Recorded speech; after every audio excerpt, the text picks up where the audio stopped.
Welcome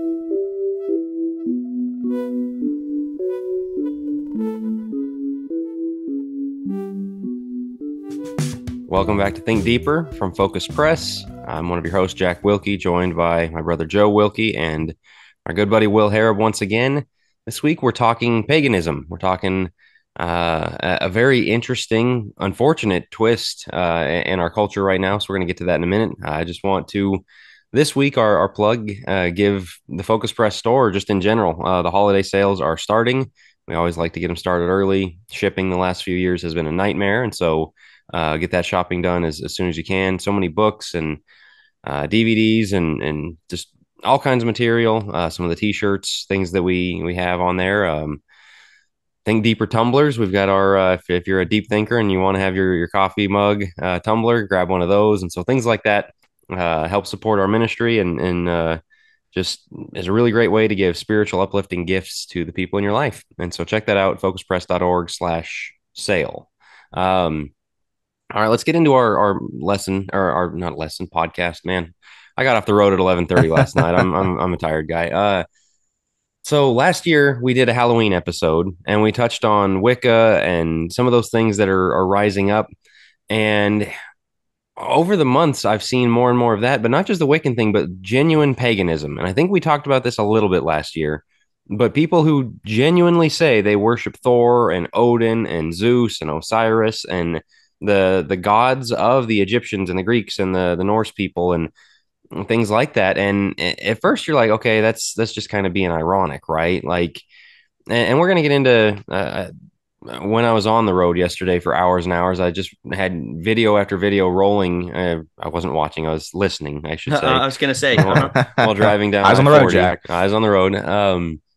But just listening to these Norse people's testimonies, and it's so sad. All these young people who Christianity didn't do it for them, and so they went for some pagan god. And so looking at this, there's a lot of statistics. One of the number one things we're big on this. TikTok is a big deal. A lot of young people get on there, and Norse practitioners. Clarify, we're not big about on TikTok. We're big on the fact that TikTok is bad. Yes, correct. We're big on, man, pay attention to what your kids learning on there. Yes. It is the number one LGBT recruiting tool. It's also the number one paganism recruiting tool. I mean, these people are active, and so young people get on there. And there was a National Geographic thing a couple of years ago that said in 2001 there were 150,000, I think it was 134,000 people in America self-identified as pagan. Now it's up to 1.5 million. That is exponential growth, especially at a time where Christianity has declined over the years, where the people are walking away from church, and you always say, well, what are they going to? Well, some of them are going to this. And so that's going to be the topic of our episode. It is a little Halloween-esque because some of the Halloween things cross into that, but we're not going to really focus on that. Again, we had a lot of fun with our episode last year, so be sure to go back and check that out if you haven't. But let's talk about this rise of neo-paganism. And I know you guys got to do some research, or Joe, you got to look at some of the things I was looking at as well. Let's talk about the types, I guess. Let's start off there as to what we're seeing people go for. Yeah. And define our terms, I guess. You had mentioned a couple already. There's Norse, which of course is, I think a lot of these, and this is, you talk about where they're coming from. I think the reason it's on the rise, we were talking off air, is, and I think you had said it perfectly, Jack, there are the two biggest media franchises of the last 20 years are Marvel and Harry Potter, which are witches, and then talking about Thor. And Thor is this major character. And what do we see? Superheroes, we see this rise. Gods kind of thing. Yeah, exactly. These gods, Loki. Well, that got people interested in the fact that, those are actual gods, quote unquote. Those are, that's in Norse mythology, is Loki and Thor and Odin and things like that. And I think that's kind of popularized it. It's brought it around. But yeah, Norse is the first one that has those gods. And so Thor is the god of thunder, as we all know from Marvel. But it goes on, so forth and things like that. Greek and Roman you're seeing more of this with paganism, which goes back to Zeus and the Greek gods. And Rome and the Greeks worship the same gods. They just called them different names, of course. We also see the Egyptian, Ra, Osiris. Man, there's a ton of them. And you're seeing a rise. I watched a video just last night of somebody that was, what was she doing? She was talking about like she's chosen Ra as her god or something. Jack, you were talking about one you saw where she was mixing Osiris and some other god. I mean, very interesting that people are bringing back like Egyptian gods. We're talking 4,000 years ago. Wiccan is another one, which is very earth based, along with Druidism, which is also earth based. They have like the stone circles around, and that's kind of their altars or their sacrifices. They go out and they connect with nature a lot, and they believe in like, I don't even know what they call them. I can't remember what they call them, but basically power sources on the earth where you go find these specific power sources that are emanating spiritual power. And so they'll go up in the mountains and they'll find specific spots that are very spiritual. And so they connect with nature. So those are what Norse, Greek, and Roman, Egyptian, Wiccan, Druidism. And then there's the paganism is really just kind of the pantheon. You could be whatever. Neo-paganism is new paganism. And it's just going back to that. One other thing that I read is paganism actually comes from a Latin word meaning country folk, those in the countryside. So somebody was making the point that a lot of the main religions were in the cities, and the people out in the countryside, the farmers and such, those that were connected with the land, often believed in these different gods, which is paganism. And that's very much where it comes from. So I thought that was very interesting. I think but go for it. One of the things that I think is rather interesting about this is that we can grow up in our Americanized view of things, our Americanized culture of, and man, as somebody who grew up in the Bible Belt, I guess I just kind of always had this belief that, man, if somebody is not a Christian, then they are probably just somebody who's a good moral person who maybe doesn't believe anything, or doesn't worship anything, or honestly, if they're not a Church of Christ, maybe bunch of people in denominations. You don't really consider the fact that no, there are people who actually would consider themselves pagans. And as Jack said, the rise in number of this. Jack, I don't know if I couldn't find much of this in my research, but I didn't know if you could find much about the age brackets, like what age it is that is, I guess, turning to this neo-paganism. I would imagine it's a lot of young people. I couldn't find any statistics on that. But it did get me thinking and asking the question, and this is where I'll turn it back and open it back up to you guys. Why do you think there is such a draw for this? And I know you brought up Marvel and Harry Potter, and I agree with that. I think that does probably, raise it. And I mean, just the other day I heard an ad for the new Loki season 2. Like people love that, and it's something that's very, very fascinating to them. But I think it's got to go deeper than that. More so than just, hey, I really like Marvel, so let me go worship pagan gods. You know what I mean? Like, what do you guys think it is? Because it's sad. First of all, it saddens me that we have a lot of people that are being drawn to that as a lifestyle, as something that's how they identify religious, or not even religiously, spiritually. That's their spiritual identification. What do you think it is that's drawing them to that? I mean, do you think it's just, again, I guess specifically young people, do you think it is just a pop culture Marvel Harry Potter thing, or do you think there's something deeper going on? In all the research, I kept having the Chesterton quote run through my head of a man who won't believe in God. It's not that he believes in nothing, it's he'll believe in anything. Like you can be duped by anything. And you can just see this at play. And essentially the people need something. I mean, like kind of the big mistake of the last 50 years was the materialism and science and all that of, well, we don't need God. We've outgrown the need for that. And it's like people are inherently religious. And this is all Romans 1 is talking about. If you're not going to worship God, they want to worship something. Exactly. Everybody worships. And so with this, it really, I felt so bad for these people. Like all the videos, like explaining what they do, it's pathetic. I mean, like it is. This one guy was going over, I had beers with friends, and that was how we connect and talk about the gods. And I take my coffee outside in the morning, just to relax in nature a bit. And it's like, yeah, so do I. That's not, Yeah. that doesn't commune me with Odin, man. And like, well, and gardening, you just getting your hands in the dirt of this earth that the gods have given us, and like, yeah, gardening and just having a few minutes of relaxation outside, those are pretty good de-stressing tips. That's all it is. But in the same sense, you're taking Marvel, you're taking Harry Potter, and you're giving it religious. Like I need something religious. What's something I like? Let's figure out a way to mythologize that, to make that, to give that a religious value. And it must be really nice and convenient for them too, because for pagans, there's no sacred texts. There's no rules, guidelines, no moral standard. code. Yeah, moral code, moral standard even. And so I gotta say, it is probably really convenient for them to basically do whatever they want, practice whatever they want to practice, and then just it all falls under the umbrella of this is my spirituality. These are the gods that I serve. On that, I mean, it is incredible. All of them I watched was basically like, well, we'll pick which gods work for you, which ones you think are cool, which ones you And go with identify that, with. right? Yeah, and like the values of it of, well, you can get this out of it if you want to, if you and so it's postmodernism trying to latch on to religion at the same time, but that just doesn't work. And so the funniest one I saw was this girl has a humongous following, TikTok, Instagram, YouTube, and just explaining paganism. And it was five differences between the Christian worldview and the pagan worldview. And we're going to get to some of them at the end because some of the critiques were interesting of Christianity. But she would say, paganism was so big on strength, and of course they were really big into violence, and we're not so much into violence, and they were big into sexual hedonism, and we're not into that. And so she's got this postmodern thing, which is I'm going to pick whichever gods I want to worship. She's got this pagan thing, which, hey, these gods are really cool, but she's still operating on a Christendom society of violence and sexuality, or sexual hedonism are bad.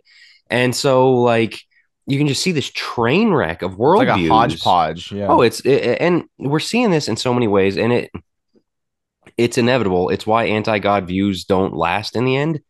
They're unsustainable. In the same way that the LGBT thing and feminism are on this train wreck collision course, and the whole J.K. Rowling controversy and all that is just this huge. You can't be feminist and say that men can become women, but all these people are like holding these two things, and you're seeing some of it with the Israel Palestine thing and the decolonizer versus the and the But pro Arab, pro Islamic, but also anti homophobe kind of thing. And it's like all of these ideologies train wreck, and they're running into this again with religion. but this is what I was getting at a second ago. I'm sorry, Joe. We'll get you back in here in just a second. Right. Why do so many people run full speed as fast as they can, as far away as they can from the idea of a monotheistic God?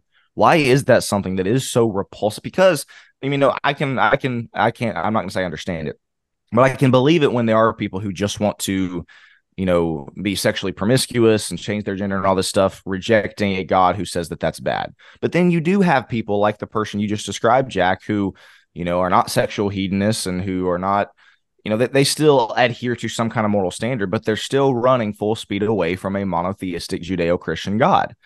Why is that? That is something that, again, I kind of understand people who want to live however they want to, with no regard for authority, with no regard for anybody telling them what they're supposed to do and how they're supposed to live.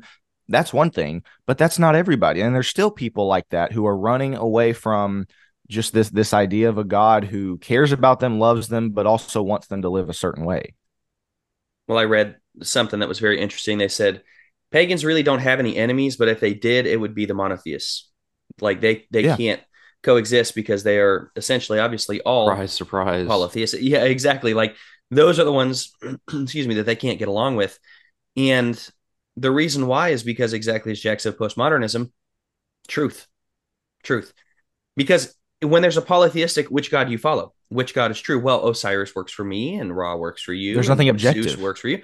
There's nothing objective, and The funny thing is, none of them in anything I encountered picked Yahweh, Jehovah as one of their gods. isn't that interesting? Never. It was never like, yeah, I've got a combination of Osiris, Zeus, and Jehovah. Nope. No, he doesn't make the list. Yeah, that's so interesting. But it creates this unity where we feel very spiritual, we feel very unified, we feel like we're all together in this. But in reality, how much can you be unified when you're not unified around any one particular thing other than what you want? Well, I can't be unified in what I want and still want what you want. But hey, if we just kind of do the postmodern thing of we'll agree to disagree, and really it's okay if we disagree, because what's truth? What is truth? We don't even know what truth is. Whereas when you have Christianity, it says this is truth. You either obey or there's hell, and they cannot stand that idea. I was talking with a client recently.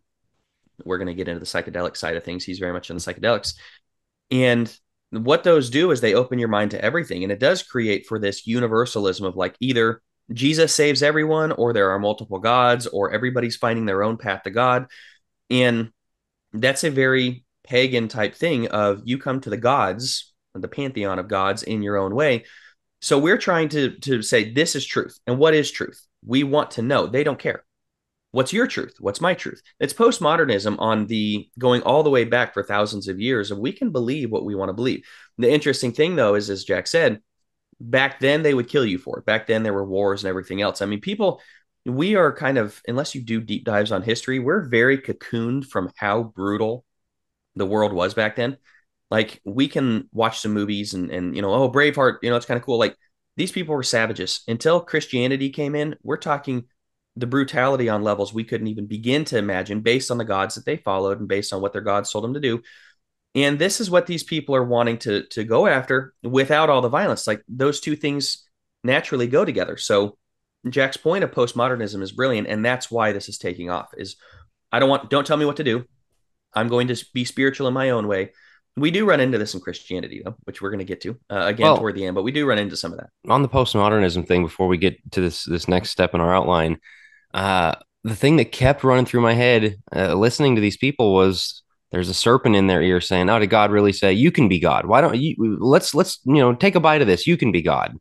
You can do whatever you want. You can pick whichever God you want to worship. You can pick whichever values you want to hold." All that stuff. I mean, it's the same thing that was sold to Eve all the way back. I mean, there's nothing new under the sun. And man, these people bite it hook, line, and sinker. So I went into this researching, expecting something a lot darker. I mean, and you can get into some of the darker stuff, some of the Wiccans, some of the Satanists, like people actually out there sacrificing goats and stuff like that. Most of this stuff was, you guys familiar with the term LARPing? Mm-hmm. Live action role play. And it's kind of like, dressing up, you're just pretending. And like when you really break down what these people are doing, some of them even admitted they don't actually believe there's any of these gods up there, but some of them do. But a lot of this was just LARP. It was just going along with it. And so it's kind of probably a good thing, but in another sense, a letdown that, oh man, this is not that serious. On the other hand, I don't think this is something to be messed with because there are, let's talk about, Zeus and Odin and Thor and Baal and Osiris and all that. Oh, we've talked about this a little bit when we had Carrie Williams on last year for Angels and Demons and all that. I think that because Christians are so materialist and so disconnected from the spiritual world, we think, oh, those were just blocks of wood. No. So let's get into that side of it. What actually are these gods that these people may not even know what they're worshiping and tapping into? We brought it up in the. Go ahead, Joe. No, go for it. I was just saying we brought it up in the Alien episode also. Is kind of the other crossover from this is that the idea that there are demonic powers and kind of a different realm and demons that are out there is starting to make more and more sense with, especially with all the alien encounters and such. But you think about going back to the Old Testament and why people believed in Baal and the other gods and all these things. Again, as somebody grew up in Bible classes and such, I just always believed, oh, they were just worshiping, like you said, blocks of wood. They were worshiping a pile of rocks. They were worshiping an image of a calf. And man, those people were really dumb and stupid. And then you get to considering, Elijah on Mount Carmel, as we brought up before, and the fact that the priests of Baal really did expect fire to come down to light the altar. If that had never happened before, if this was something that was, why would they have expected it to happen? Why were they cutting themselves? Why were they going to these great lengths to show, no, we really believe it? It's probably something a little deeper going on. And, people get really squirrely. It's interesting. People either are utterly fascinated by the talk of demons or they get really squirrely about it and want to avoid the topic. You got to believe that a lot of the stuff, specifically in the Old Testament, I'm not quite as sure, and Joe, maybe you can get into this, about what it would be today for people who are, the pagans and paganism worship and things like that. In the Old Testament, I do believe there were demonic powers that they were worshiping that maybe would cause fire to come down or cause, you think about all the different gods that you hear about in, pagan and Norse and Greek mythology. A lot of them are gods of weather, gods of things that happen. The god of thunder, right? The god of fill in the blank. And so I think there's some demonic overlap going on here, again, especially in the Old Testament. But Joe, what did you have to add there? Well, I want to just, on your Old Testament point, as a kid, just to give another example, when I would read Moses and the or the Egyptian magicians, I was thinking David Copperfield, David Blaine, like, oh, they did some sleight of hand and made their stick turn into. No, magic back then meant this kind of thing.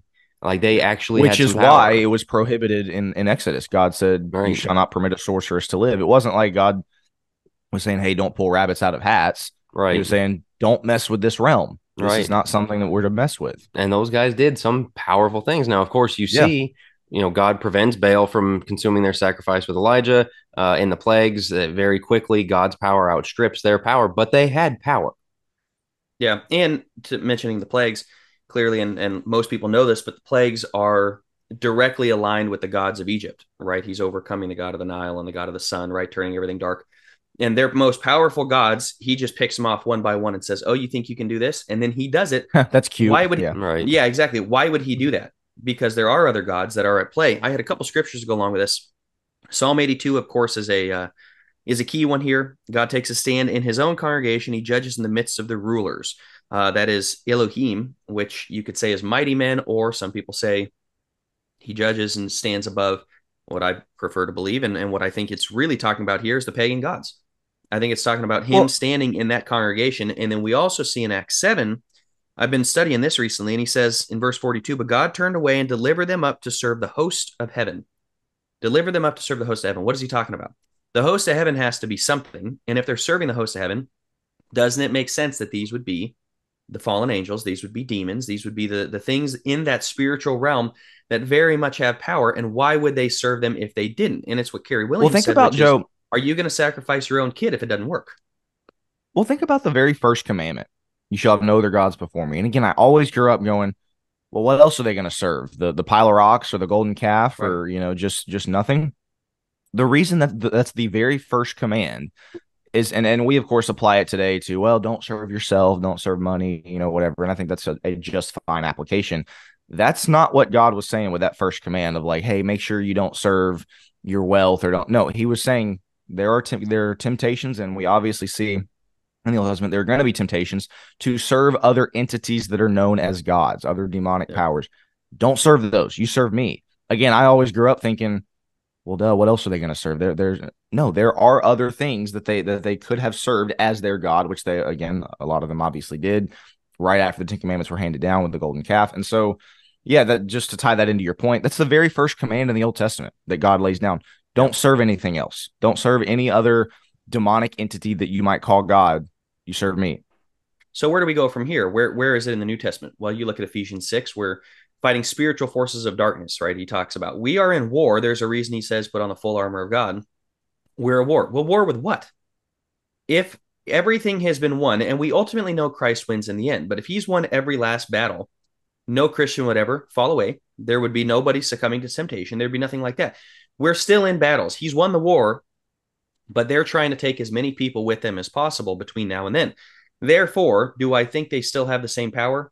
To a certain degree, I think there is some power out there.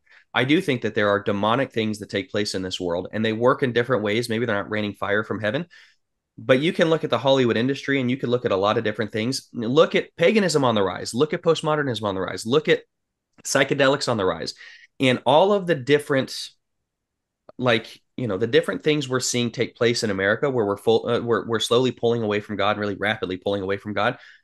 Why are those things taking place? It's because I think they work in things like TikTok. Personally, I think that they work in different ways to pull people away than maybe they used to back then, but they're just as relevant, just as alive today, I think.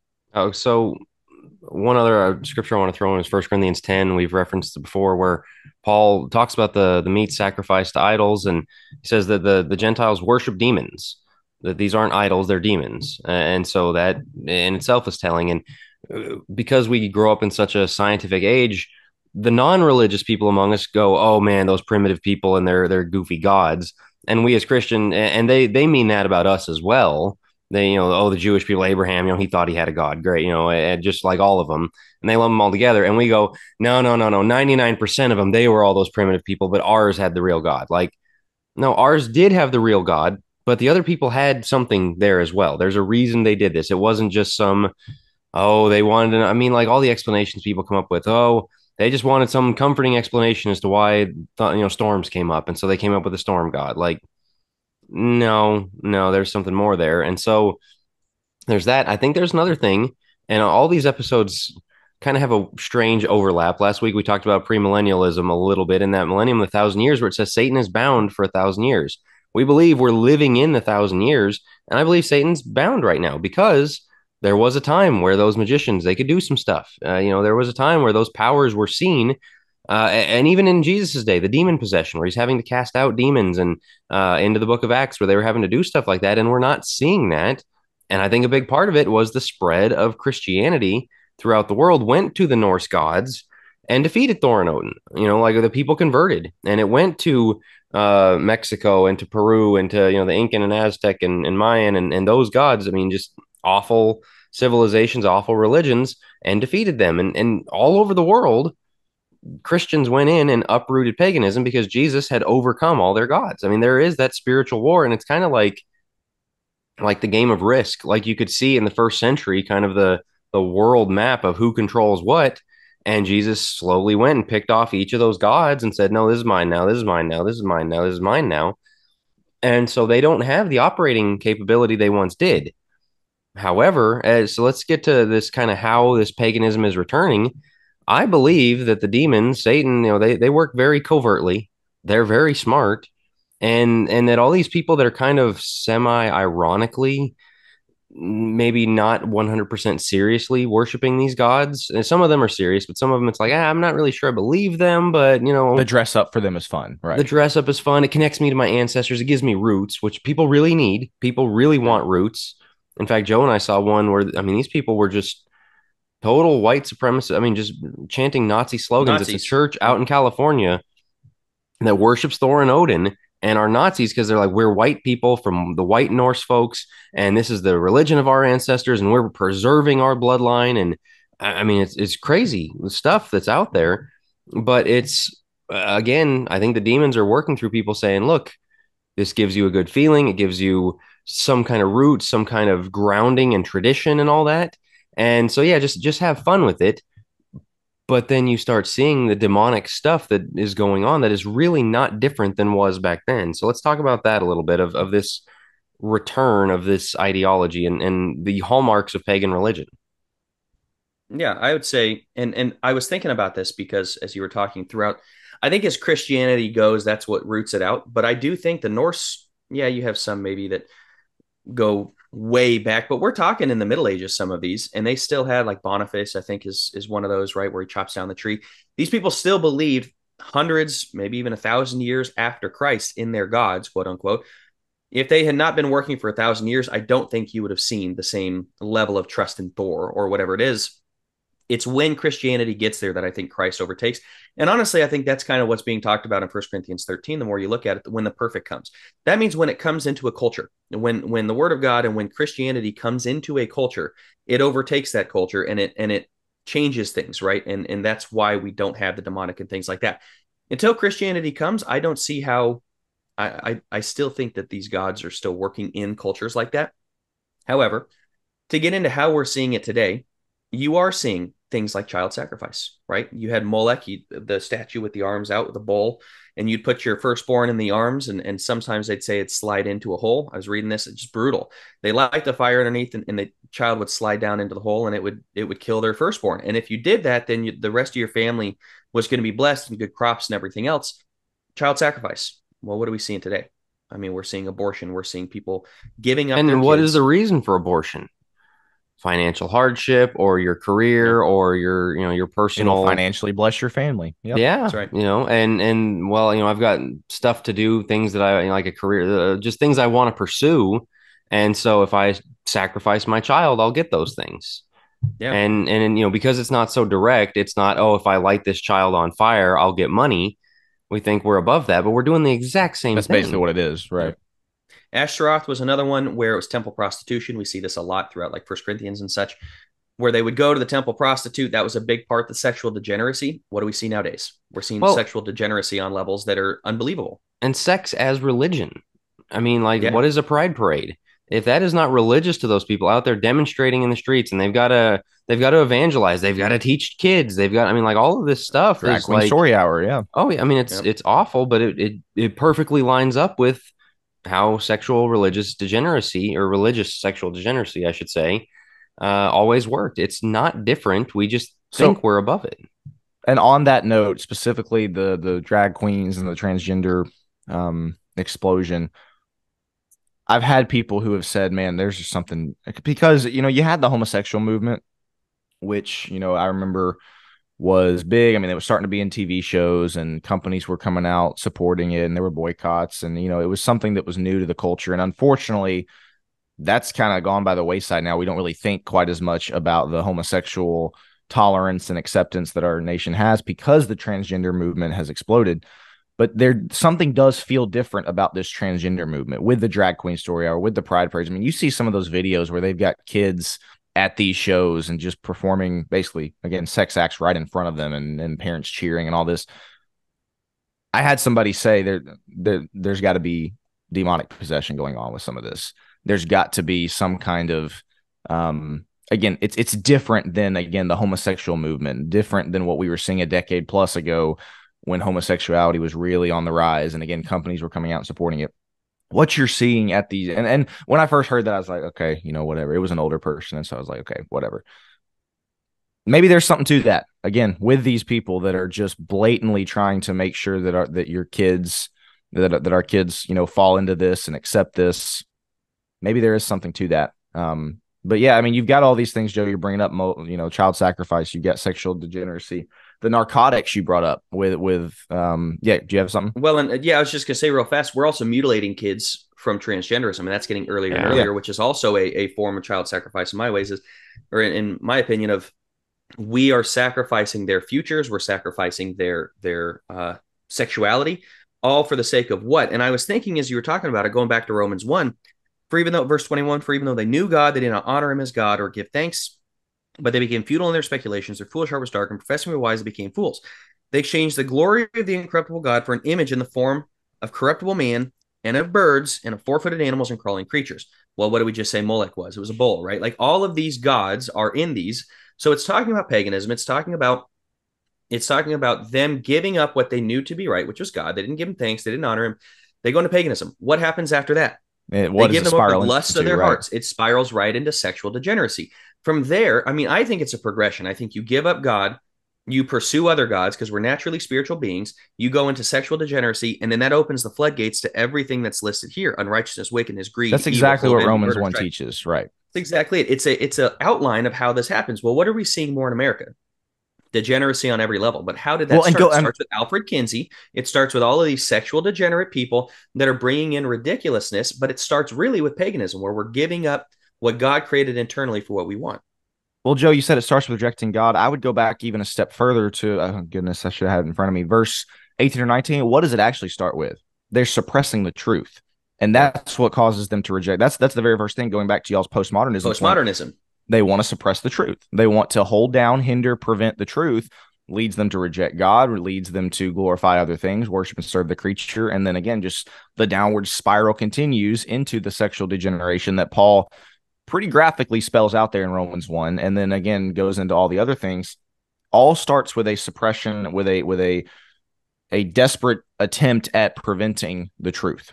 And what's so interesting, we've gotten into this before, is that deep down, according to Romans 1, it seems everybody knows. They know. They just choose to go in another direction. Well, and that's watching these people is, the teenager kind of the trope thing. I hate mom and dad. Like that was the same energy of all these pagan people. Is kind of they know the real God is, and I'm not worshiping him, so I'm going to go and kind of like the shock thing. Oh, not only am I not going to worship your God, I'm going to go find an ancient God to worship. How you like me now, kind of thing. Like, yeah, grow up. I mean, like, own it, okay? But with all this, I mean, there is the question of like, how directly are the demons involved? How many, is anybody actually in contact with the demons and like kind of behind all this, or is this all them working behind the scenes to deal with people who aren't taking it as seriously as maybe they should? I don't know, and that's a ever seen Bohemian Grove? Right. The giant owl statue that, I mean, like they have a big bonfire around. Yeah, Aleister Crowley and all. Yeah, I mean, like the you can go really down a deep rabbit hole. I mean, like Jeffrey Epstein. That you want to talk about child sacrifice and child, sexual degeneracy, and like all of these Right. things checked off of what pagan peoples did. There's just some really dark, messed up stuff there, and so I don't want to go too far down that rabbit hole. But it's just to say, all the LARPers, the TikTok, YouTube people goofing around with this and feeling like they're getting something out of it. It's like, because one of the things, a Christian podcast or video I'd watched where they were making the point of like, hey, remember what these people did before Christianity showed up? And Joe, what you had talked about, how brutal, savage, The all barbaric society, nature. Right. yeah, barbaric. Like, don't play around with this stuff. Again, that church out in California bringing in the Nazism thing. They're like, oh, we're not pro violence. We're not trying to ethnically cleanse or anything Wow. like that. Like, well, guess what? You mess around with this, this is where it ends up. This is Yep. this is what these people always did. I mean, beheadings and child sacrifice and prostitution and rape, and I mean, like, awful, just awful So societies all over the world that Christendom, and the spread of it short-wired and improved all of that. And you're reaping the blessings of that improvement, playing around with the degeneracy of the other thing. Like, be careful what you wish for.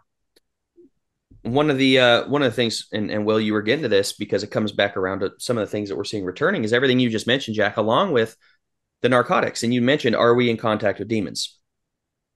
Tough to say. It's all anecdotal. However, we talked about this on the aliens one of like like DMT, ayahuasca and ayahuasca, stuff. things Yeah. like that.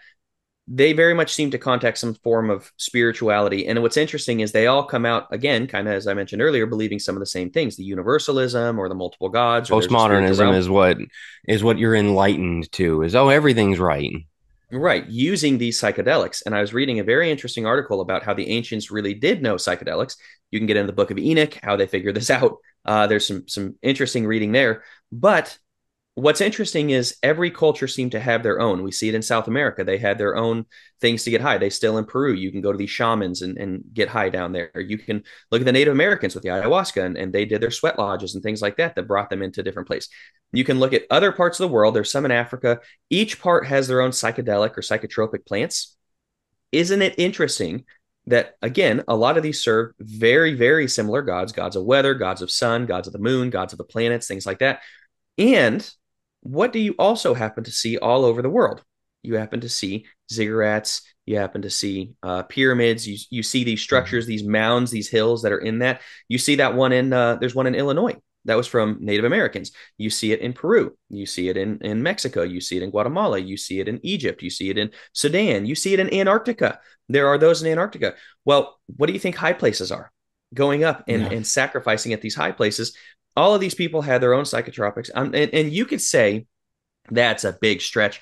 I don't know. They all had their own gods that all seem to be pretty. And the other thing is, And it's just a wild that's what rabbit. But I was gonna say, that's what notice led to the downfall of Judah and Israel as well, is not tearing down the high places. that's exactly it. The interesting thing is a lot of those are aligned with stars or planets. And so you Hmm. can look that up, the ziggurats and the pyramids and such. These are, in my opinion, that goes back to paganism. It goes back to these other gods. And narcotics really opens the way to that. What do we see in America today? Microdosing is coming around. They're doing this in therapy. They're doing ketamine. They're doing things like that. Colorado was, I think, the first to legalize psilocybin, mushrooms, right, or shrooms. And that's paving the way. Other states, it sounds like, are close behind. That's how these things are working, is getting into the culture through, the demons are getting into the culture through the same things that they did all the way back then. And it would not surprise me if we start seeing actual sacrifices going on in the not too distant Oh yeah. future because of things like this. So I'm gonna ask a question. I don't know if we're ready to get to the last section here, where I think we're probably getting close. But I wanted to ask a question before we got there, and it's not on the outline. These guys might kill me for throwing a curveball or calling an audible here, but it's Uh-oh. got me curious, and it's the we're the Think Deeper podcast. I know people are gonna want to know about it, and so I figure, hey, let's discuss it. Harry Potter.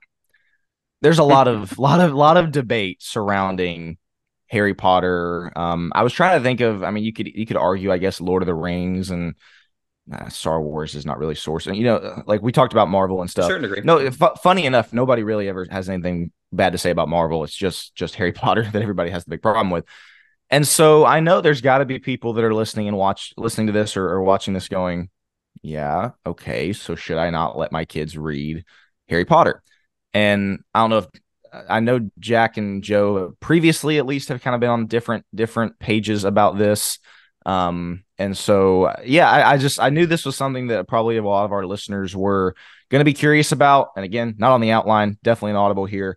But guys, what are your thoughts on, because we referenced it at the start. What are your thoughts on Harry Potter, letting your kids read Harry Potter, watch the movies? I personally have never read the books or watched the movies, but it's not because of any kind of personal conviction. It's just because I've never gotten around to it. I was a Narnia fan, a Star Wars fan, never really, read The Hobbit and stuff. Never really got into Harry Potter. Again, a lot of people, there is a personal conviction for them that they won't because of something like this. And then there are also people who will take it even further to say it's more than just a personal conviction. It's a conviction that everybody should have because of stuff like this. It plays into this discussion, is my point. And so, thoughts? I mean, Joe, you've said before you're a big Harry Potter fan. Jack, I don't think quite near as much. In fact, I think Jack might be on the other side. I don't want to speak for you guys. What are your thoughts on Harry Potter and how it plays into this discussion? I'm more anti Harry Potter. I hesitate to lay too much blame at the feet of this because I think with the Marvel thing, what you're seeing is like it was going to be anything. And so I think the critiques of Harry Potter kind of stand on its own of witchcraft, darkness, whatever you want to talk about.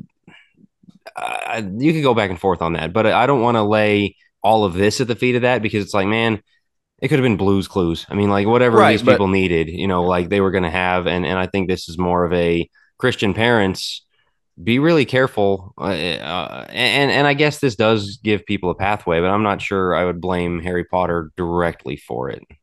Yeah. And that's kind of where I am is she's made it very clear. She made up words, muggle. Like she literally made up a ton of words and is the first to say, man, this is fantasy because she's been busted on fiction, it even with, fiction. Like this is not real. And people came up and they're like, in your books, because obviously she's anti-trans and in your books, like you have the kids that stand up and they fight off the forces of darkness and things like that. And so why don't you allow kids to make the same decisions when it comes to their gender? And she's like, this is fantasy. This is fiction. This is not real. And you're talking real life decisions you're making. So she's the first to say, I was listening to an interview where she was like, I always have J.K. Rowling, you're talking, the author. J.K. Rowling, yes, the author. Those that are into, what did I say, boarding schools and witches are those that always think I'm on their side. And I don't really believe in either one of them. She's like, I don't think either one of them is good. And I certainly didn't mean to spark the whole witches thing. Like, I think this is all fiction. Knowing that was hers, it's still a Christian parent's duty and responsibility to understand. I do think there are some very dark themes in Harry Potter. I don't think it's for young kids the same way that some people do. However, if you can make a strong distinction between what is fiction and what is not, I don't have as much of a problem with it. It's those people that, again, they're already looking for something and they use it and go, well, that sounds really cool. A witch sounds like really, sounds like a lot of fun.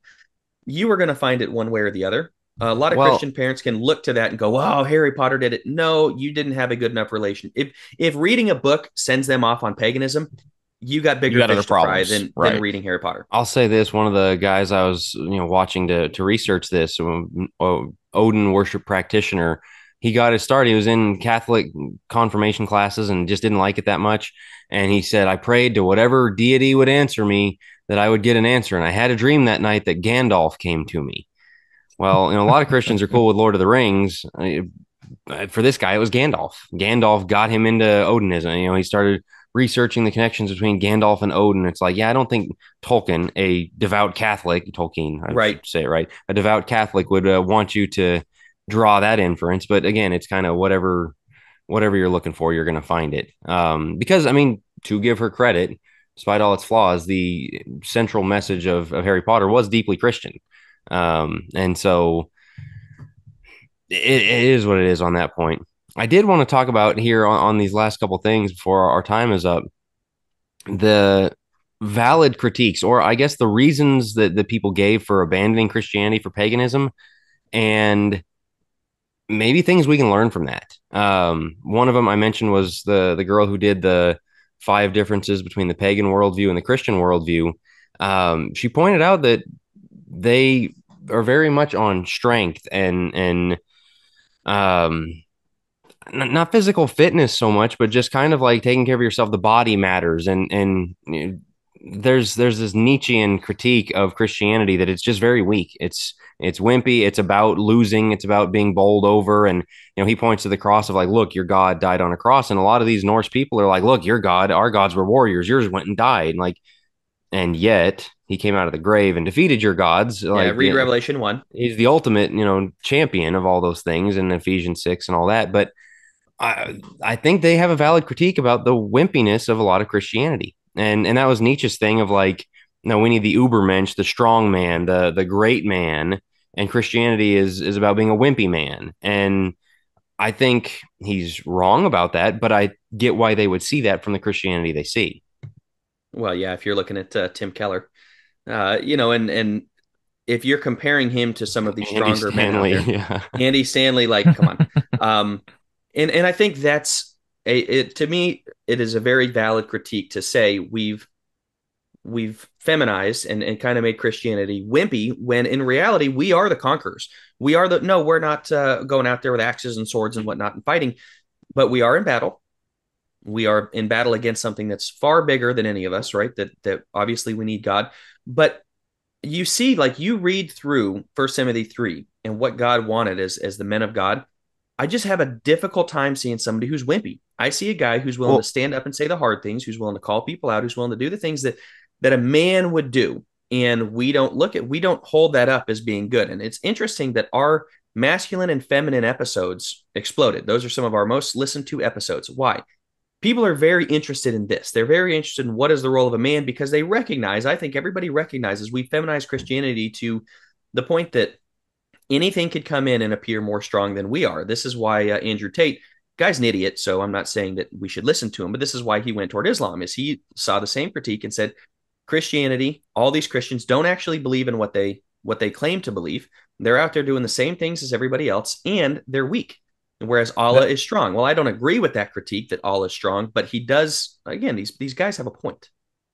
That's exactly what I was going to bring up. Is why do people look at Christianity and see weakness? I think it's two things. One, because I think a lot of the men, as you're talking, Joe, the masculinity side of Christianity has been feminized. You don't see a lot of men actually being, stepping up, like you said, saying the hard things, being masculine, and really taking a stand on things. But not just the men. You see a lot of people who really don't seem to believe or don't seem to practice what they believe. They live however they want to. They'll go whichever way the culture's blowing. They don't stand their ground on certain things. And so other people do look at us as Christians a lot of times, and I guess Christendom, you might say, and they look at us and they say, you guys clearly have a sacred text that you follow that says X, Y, and Z. You don't really seem to live like that. And I think that's where they see the weakness, is people who don't really practice what they believe. And so it's like, well, why would I want to serve that? Why is that something? I mean, that's exactly what Andrew Tate said. I watched one of the interviews that he had, and it's like they don't practice what they believe. Why would I want to be a part of that? And there's a physical aspect of weakness. Not to cut you off, I apologize. There's a physical aspect of weakness, though. You look at, again, the Andy Stanleys, rail thin, or you look at the 350-pound preacher. You're looking at that and like, this is what stands for Christianity. When people think of Southern Christian, what do you think they think of? Like, I'm sorry, they're thinking of fellowship meals and they're thinking of overweight. That sounds really, really mean. And I'm sure we're going to get some calls or whatever for this. Be honest with yourself. Step back and think about that. Be honest with yourself. What do you think of when you see that? You're thinking of something like that. Whereas with Norse, you're thinking of big muscles. You're thinking of Thor. And the guys that follow this and the guys we saw in the video take care of themselves. We have the Gnostic, like, oh, the physical doesn't matter at all. They take it too far. The physical does matter, as we've talked about before. Yeah, I mean, Thor, Hercules, whatever. And it's like, do you need bodybuilders in the pulpit? No, that's not the point. It's right. The aesthetic is the outward working of your belief system. And they had a good point that Christians don't really value this life hardly at all. I think that's very much the key to that is we're so worried about the afterlife. And we've talked about this before. Let's just get to heaven. My goal is to get to heaven, get to heaven. No, your goal is to be Christ-like on earth. Your goal is to let Christ affect every part of your life. Yes, that includes your fitness. Yes, that includes the foods you eat. This is stepping on my toes just as much. It includes every aspect of life. If Christ rules, what would that look like in each part? Not just in heaven, but here on earth. And they take very much a here on earth matters. Well, let's take just a second, because people are going to be saying, well, we're supposed to be meek, or we're not supposed to be going out and conquering people. We're not supposed to, we're a religion of love and all this stuff. And yes, that is true. Like, we are not in the we're going to go out and just be prideful and arrogant men, that type of thing. But think about Paul, think about Peter, think about Jesus Christ. Would anybody be able to look at those individuals and say they're weak? That's a weak man.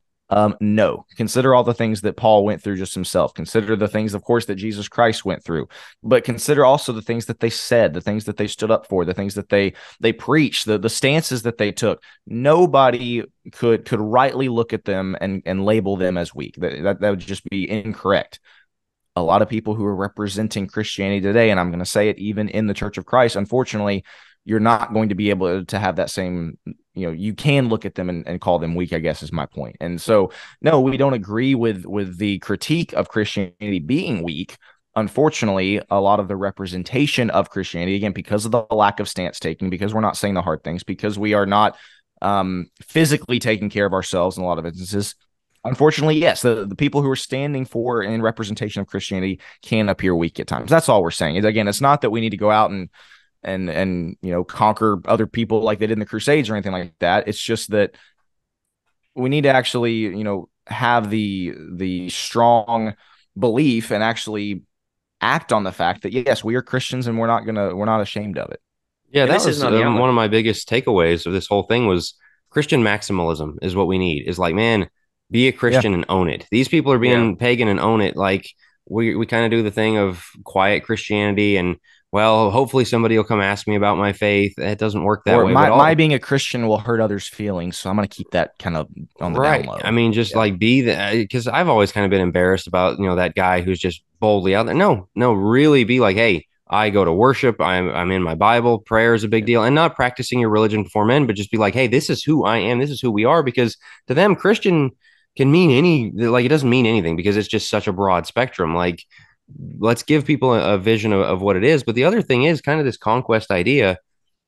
No, it's not conquest by the sword, but Christianity accomplished world conquest over much of the world by strong, determined, disciplined people going out there and preaching the gospel and being willing to be killed for it. But it takes a certain drive to do that. It takes a certain strength to do that, that we currently don't have. And again, the other thing about, man, you guys are so afterlife focused, but we're worried about this world and this life and enjoying the moments day to day. And they're in touch with the spiritual and with the mystic. And the two biggest critiques they have against Christianity, the feminization of Christianity, is not biblical. It's not Christian. And then the thing about the materialization of Christianity is a very spiritual religion. That's why, again, as I said, you have people so interested in angels and demons. You have people so interested in these conversations because we know there's a spiritual world. Science has told us there isn't, and Christianity's gone, okay, we're going to downplay all this. It's not really there. No, it really is. And you see, I keep hearing more and more Christians all the time listening to Jewish rabbis teach. Why? What are they teaching that you're not getting in the church? Well, they teach a spiritual reading of the text and a spiritual understanding of the world. And I think you got to be really careful with a lot of those rabbis, but they're saying stuff that we don't say. And so we've really got to get back to understanding the spiritual really matters and the physical really matters. And we haven't really done either one. We've intellectualized everything. As long as you can read your Bible and study and memorize, which is great. That's a great part of Christianity. That is not all of Christianity. So when we intellectualize everything, we lose out on so much. This last couple of points you had on the outline, sexuality is another one. Like, we don't have any theology, sexual theology. They clearly do. It's not right, but it's basically we create a vacuum because we haven't filled it with anything. We haven't showed what the right state is on that. And we should be some of the best keepers of the earth. We talk about going green and such, and look, we're not getting into the political side of it, but in terms of taking care of the earth, this is ours. God did give it to us. We should be people that care about it. No, not going to the lines of the earth and the circle stones and everything else. Of course not. However, we should be out in nature. We should be enjoying that. We should be doing the things that really allow us to bless God and to praise God for those things. So the guy going out in nature and spending 10 minutes with his coffee in nature, we should do the same and praise God for creating that. So yeah, I just think that some of the things they're doing, we could do if we were to really sit back and bring back some of these things of like, the spiritual does matter, exactly as you said, Jack, and the physical does matter, and taking care of what God has blessed us with We can spiritualize just as much as they can because we know who created everything. They do not. Yeah, just to put a bow on all of it, it's so wild to see people just so desperately searching for something, and we have all the answers, and we've been sitting on them. And so we just need to stop sitting on them. We need to start again living out Christian maximalism in every part Well, of and physicality, spirituality, your whole life. the last thing I'll say, because Joe, you read Romans 1 and you stopped. I don't think we referenced it. I know we are talking about off air. These people are serving the creature rather than the creator. And I think that's something that we can take, I guess, comfort in, you might say, is that we do serve the creator. We're not serving the creation or the creature. We're serving the creator. And so that should give us the motivation, I guess, is what I'll say, to do all the things that we just talked about, Joe. And yeah, I mean, this, as far as this episode goes, I'm very interested to see what kind of comments we get. We're welcoming and inviting any and all comments. If you have an relationship with somebody who maybe has kind of dabbled in some of this, maybe you got a perspective that the three of us don't, let us know. Share it with us. I mean, we'll of course be discussing this a little bit further on our Deep End segment for all of you who are Focus Plus subscribers. It's definitely something that's incredibly interesting to consider as you think about really the way that a lot of people, again, they want to serve something, they want to worship something, and this is the direction that they're going. So yeah, interesting episode today, guys. Anything else you want to add before we get out of here for the week? All right, keep an eye out on all the other things that we've got going on. We of course have got the Godly Young Men podcast that the next episode will be coming out tomorrow, every single Tuesday. YouTube and your podcast app. We've got books for sale. Jack mentioned the holiday sale that we've got coming up, so just check out that on the Focus Press store. And as always, reach out to us if you've got an episode topic you want to hear, if you got a question that maybe we can answer. We never claim to have all the answers on anything, but we will discuss just about anything and everything from a biblical and Christian perspective. So as always, thank you so much for listening. This has been the Think Deeper podcast. We'll be back next week.